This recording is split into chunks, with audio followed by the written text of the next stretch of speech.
This content is AI generated for informational purposes only and should not be directly used for clinical decision-making. Hello, and welcome back to the Neurosurgery Hub podcast. I'm Dr. Aris, Senior Attending Neurosurgeon. And I'm Dr. Alara, Research Fellow. Today we're looking at a fascinating new study from the journal Neurosurgery, set for the June 2026 issue. It's titled, Changes in the Cervical Range of Motion and Clinical Outcomes After Laminectomy with Fusion for Ossification of the Posterior Longitudinal Ligament, Impact of K-Line and OPLL Subtypes. This is a timely paper, Ilara. We've been debating the best approach for multi-segment OPLL for decades. While laminectomy alone carries that high risk of postoperative segmental cervical kyphosis, and laminoplasty sometimes struggles with persistent osteophyte progression, laminectomy with instrumented fusion, or LF, has really emerged as a stabilizing powerhouse. Exactly. And this study, coming out of the Chinese PLA General Hospital in Beijing, specifically looks at how baseline sagittal alignment, the K-line, and OPLL subtypes affect those clinical outcomes. They retrospectively analyzed 133 patients with a mean follow-up of 28.8 months. For the residents listening, let's set the stage. The K-line is that line connecting the midpoints of the spinal canal at C2 and C7 on a lateral radiograph. If the OPLL mass crosses that line, we call it K-line negative, which traditionally suggests poor outcomes for posterior decompression because the cord can't drift back away from the compression. Right, and that's why this study is so relevant. They included patients who had LF, specifically instrumented fusion, which some institutions are now using as a standard even for those tricky K-line negative cases.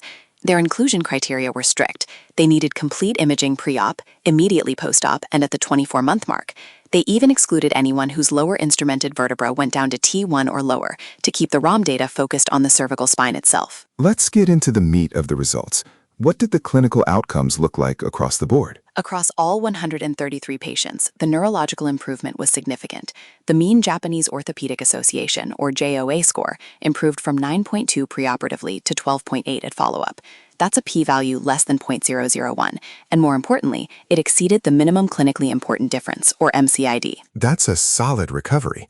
But what happened to their alignment? We know fusion restricts motion by design. That's where it gets interesting. They saw an increase in the CSVA, the cervical sagittal vertical axis, from 22.8 millimeters to 27.2 millimeters postoperatively. However, despite that increase in SVA and the expected reduction in total range of motion due to the fusion, the neurological functions still improved significantly. Let's dive deeper into the K-line subgroups. This is usually where we see the most trouble in K-line negative patients. What did the paper find when they split the cohort? They had 35 K-line negative patients and 98 K-line positive patients. The K-line negative group actually presented with significantly more MRI signal changes, 97.1% compared to 72.4% in the K-line positive group. They also had lower preoperative C2-7 angles, meaning they were already starting with a more straight or kyphotic tending neck. That 97% signal change rate in the K-line negative group is striking. It speaks to the severity of the cord compression in those patients. But did that translate to a worse outcome after fusion? Surprisingly, no. The study found that LF significantly improved neurological function regardless of K-line status. Even though the K-line negative patients had those morphological differences and more significant cord signals at baseline, their JOA score recovery was comparable to the K-line positive group. That's a powerful argument for LF. It suggests that if you achieve sufficient decompression and the fusion provides that stability, the drift-back theory might be less critical than we once thought in the context of a rigid construct. Now, what about the OPLL subtypes? They looked at continuous, segmental, and mixed types, right? Yes. They found that the subtypes differed significantly in their flexion angles and overall range of motion. Specifically, the continuous type of OPLL showed a postoperative lordotic shift. While other types might lose lordosis or stay neutral, the continuous OPLL patients actually saw a shift toward a more lordotic C2-7 angle, moving from about 11 degrees to nearly 16 degrees. That's a bit counterintuitive. You'd think a continuous block of bone would be the most rigid. Why do they think that lordotic shift happened? The authors hypothesized that in continuous OPLL, the K-line negative status and the rigid nature of the ossification impair the usual compensation mechanisms, like using ROM or adjusting lordosis to protect the cord. Once you perform the laminectomy and fix them in a rigid lordotic position, you're essentially providing the stability and space the body couldn't create for itself. Interesting. Now, did they find any specific predictors for who would do best? Any logistic regression data? They actually found that no baseline predictors, not the K-line, not the OPLL subtype, nor the preoperative sagittal alignment, significantly influenced the JOA score recovery. As long as the surgical decompression was sufficient, these morphological factors didn't predict the 2-year clinical outcome. That's a very bold conclusion, Ilara. It almost sounds like we can stop worrying about the K-line if we are planning a fusion. Well, the paper is careful to say that these morphological differences exist, but they don't necessarily limit the potential for recovery if you use LF. They noted that K-line negative patients might have a worse baseline, but their improvement after surgery is still robust. We should talk about the ROM, too.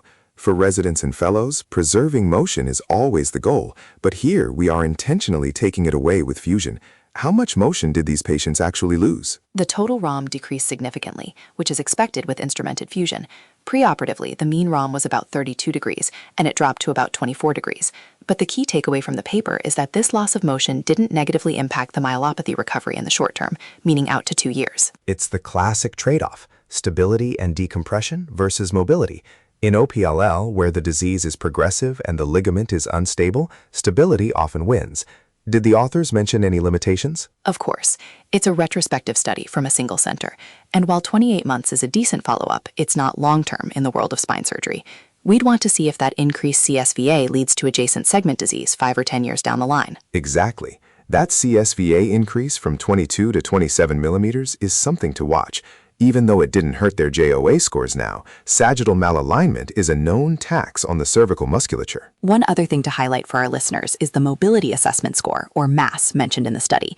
They used it to quantify how much of the cervical motion was coming from the segments involved in the OPLL versus the healthy segments. It really emphasizes how OPLL itself already limits motion before we even get into the OR. That's a great point. Often these patients have already auto-fused or become very stiff, so the loss of motion from surgery isn't as dramatic as it would be in a patient with simple disc disease. To summarize the paper's conclusion for everyone, laminectomy with instrumented fusion effectively improves neurological function in OPLL patients, regardless if they are K-line positive or negative, or which OPLL subtype they have. While the continuous type might see a lordotic shift and the K-line negative patients start with more cord signal changes, these factors shouldn't deter us from a posterior fusion approach if we can achieve adequate decompression. It's a reassuring study for those of us who favor the posterior approach for complex, multi-level cases. It suggests the K-line might be more of a guide for technique, reminding us that simple laminoplasty might fail in K-line negative cases, rather than a contraindication for posterior surgery altogether, provided you add fusion. Exactly. It's about matching the surgery to the pathology. Well, that's all the time we have today. Thank you, Dr. Ilara, for walking us through this. My pleasure. For our listeners, you can find the full text and the radiographic data in the June 2026 issue of Neurosurgery. I'm Dr. Aris. And I'm Dr. Ilara. Thanks for listening to the Neurosurgery Hub podcast. We'll see you in the next episode.